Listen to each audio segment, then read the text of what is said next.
Om Swastiastu. Assalamualaikum warahmatullahi wabarakatuh.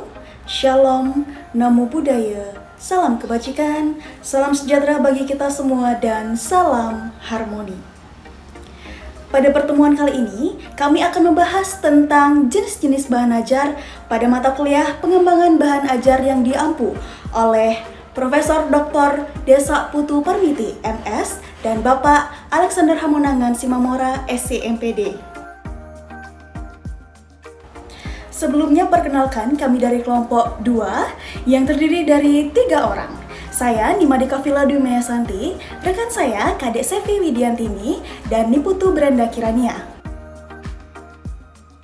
Pada kali ini akan ada 3 pembahasan. Yang pertama, bahan ajar cetak. Yang kedua, bahan ajar audio atau dengar. Yang ketiga, bahan ajar digital interaktif. Yang pertama yaitu bahan ajar cetak. Bahan ajar cetak adalah segala bentuk bahan pembelajaran yang dituangkan dan disajikan melalui teknologi cetak. Berisi materi pembelajaran seperti ide, konsep, prinsip, teori atau informasi lain sesuai bidang studi. Bahan ajar ini berfungsi sebagai pedoman bagi guru dalam mengajar serta membantu siswa memahami materi agar pembelajaran lebih menarik, praktis, dan efektif. Selanjutnya yaitu karakteristik bahan ajar cetak. Yang pertama yaitu mampu membelajarkan sendiri para siswa atau self-instruction. Artinya, bahan ajar cetak harus mempunyai kemampuan menjelaskan yang sejelas-jelasnya untuk membantu para siswa dalam proses pembelajaran, baik dalam bimbingan guru maupun secara mandiri. Yang kedua yaitu bahan ajar cetak bersifat lengkap atau self-contained. Artinya, memuat hal-hal yang sangat diperlukan dalam proses pembelajaran. Hal-hal tersebut adalah tujuan pembelajaran atau kompetensi. Yang ketiga yaitu mampu membedakan peserta didik atau self-instruction material. Artinya, dalam pembelajaran cetak harus mampu memicu siswa aktif dalam proses belajarnya, bahkan membelajarkan siswa untuk dapat menilai kemampuan belajarnya sendiri. Selanjutnya yaitu jenis bahan ajar. Yang pertama yaitu handout. Handout adalah bahan ajar ringkas yang biasanya hanya memuat poin-poin penting dari suatu materi. Handout dibuat untuk membantu siswa lebih mudah memahami inti pelajaran tanpa harus membaca penjelasan panjang. Yang kedua, modul. Modul adalah bahan ajar yang disusun secara sistematik dan lengkap, sehingga bisa dipelajari secara mandiri oleh siswa. Modul biasanya berisi tujuan pembelajaran, materi, contoh, latihan soal, dan evaluasi. Yang ketiga yaitu buku teks. Buku teks adalah buku penjelasan resmi yang memuat materi sesuai kurikulum. Buku ini disusun secara struktur, biasanya digunakan sebagai sumber belajar utama di sekolah. Yang keempat yaitu lembar kerja atau LKS. LKS adalah lembar yang berisi soal, tugas, atau kegiatan yang harus dikerjakan siswa untuk melatih pemahaman terhadap materi, biasanya berisi ringkasan materi singkat dan latihan soal.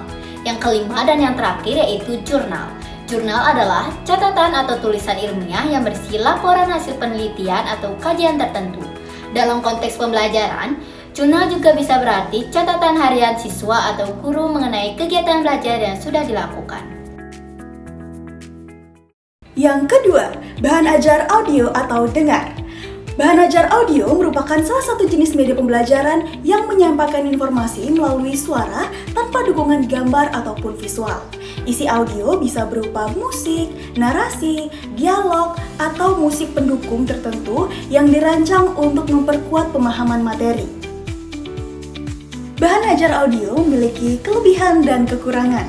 Kelebihan bahan ajar audio yang pertama yaitu praktis dan fleksibel. Bahan ajar audio bisa diperoleh di mana saja, kapan saja, dan oleh siapa saja. Yang kedua, mudah diperoleh. Mudah diperoleh oleh siswa, oleh guru, ataupun mahasiswa dan dosen. Yang ketiga, yaitu meningkatkan keterampilan mendengar, terutama dalam pembelajaran bahasa. Yang keempat, yaitu merangsang imajinasi siswa. Siswa dapat bebas berimajinasi sesuai dengan kreativitasnya masing-masing di media pembelajaran audio ini. Yang kelima yaitu mendukung belajar mandiri dari siswa. Yang keenam, cocok bagi berbagai mata pelajaran. Kekurangan dari bahan ajar audio ini, yang pertama, tidak menampilkan visual. Lalu yang kedua, sulit menjelaskan materi yang kompleks atau susah dijelaskan tanpa adanya visual.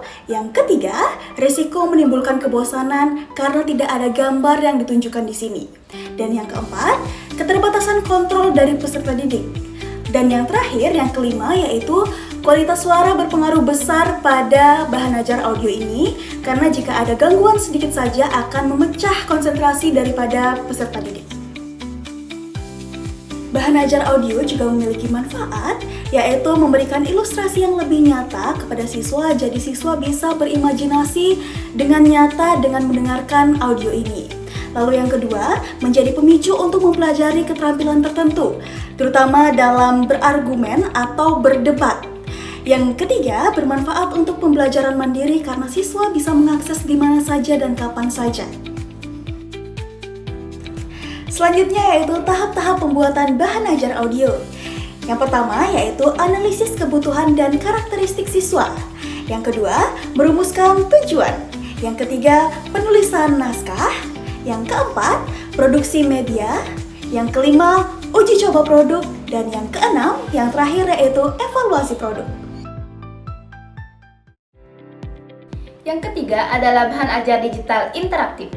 Bahan ajar digital adalah materi pembelajaran dalam bentuk digital yang bisa diakses lewat HP atau komputer. Isinya beragam, ada teks, gambar, video, audio, hingga kuis interaktif. Disebut interaktif karena ada aksi dan reaksi antara siswa dengan bahan ajar. Interaksi bisa satu arah, dua arah, bahkan banyak arah. Misalnya, siswa menandai, menulis, atau mengerjakan soal, lalu bahan ajar memberi reaksi kembali.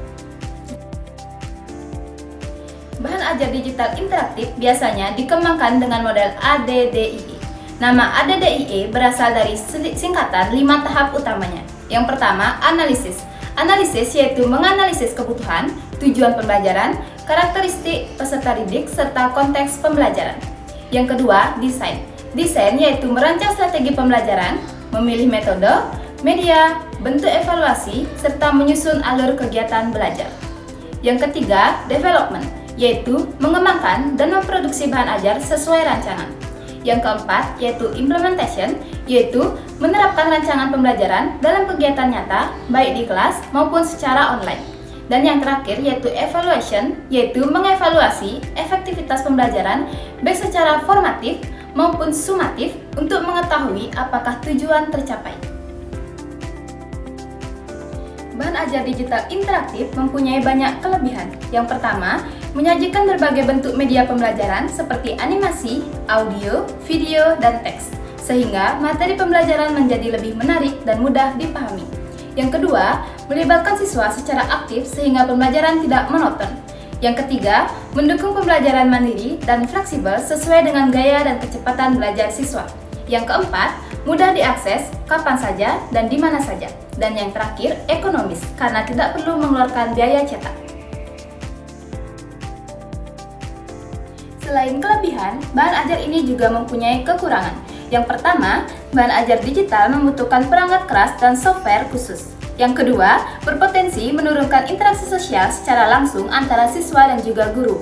Yang ketiga, membutuhkan keterampilan dan pengetahuan teknologi yang cukup. Dan yang terakhir, sangat bergantung pada listrik dan juga koneksi internet.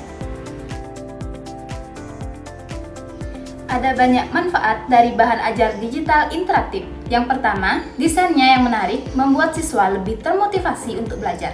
Yang kedua, materi bisa diakses kapan saja dan di mana saja sesuai kebutuhan.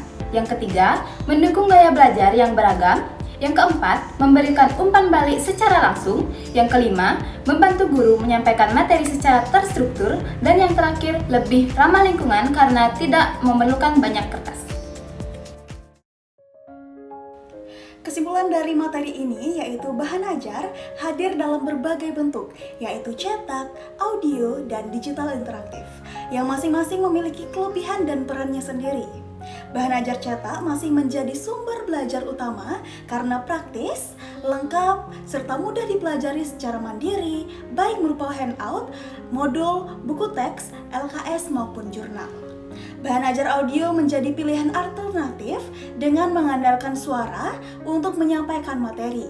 Media ini efektif melatih keterampilan mendengar, fleksibel digunakan kapan saja dan dapat merangsang imajinasi siswa. Meski memiliki keterbatasan karena tanpa visual, sehingga kurang cocok untuk materi abstrak atau kompleks. Sedangkan bahan ajar digital interaktif lebih modern karena menggabungkan teks, gambar, video, animasi, hingga kuis interaktif. Sehingga pembelajaran lebih menarik, aktif, dan fleksibel.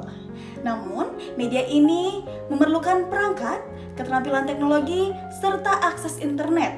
Secara keseluruhan, ketiga jenis bahan ajar tersebut saling melengkapi dan dapat digunakan sesuai kebutuhan agar pembelajaran lebih efektif dan bermakna. Sekian topik 3 dari kelompok kami. Saya tutup dengan Paramo Santi. Om Santi, Santi, Santi Om. Wassalamualaikum warahmatullahi wabarakatuh. Shalom, namo buddhaya, salam kebajikan, salam sejahtera bagi kita semua, dan salam harmoni. Terima kasih.